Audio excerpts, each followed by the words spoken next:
আমরা আজকে পাড়ায় বেরিয়েছিলাম,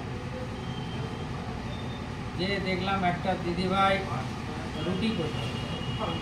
গ্যাস পাওয়া যাচ্ছে না, গ্যাসের অভাবে কাঠের জালে রুটি বেলছে। আমি রুটি বেলে আম্মু বাড়িতে এরকমভাবেই রুটি বেলে রুটি করে আমরা খাই।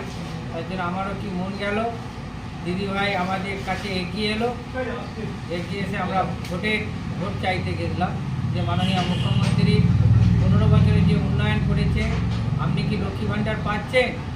উনি বললেন হ্যাঁ আমি পাচ্ছি।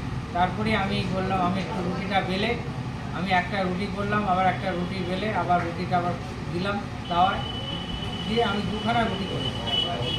ভালো লাগছিল, দিদিভাইও খুব আনন্দ পেল। ওনার কাছ থেকে একটাই কথা শুনলাম যে আমাদের গ্যাস নেই, গ্যাসের অভাব, গ্যাস পাচ্ছি না, গ্যাসের দাম বেড়ে গেছে, এমনি অনেক কথা বললেন।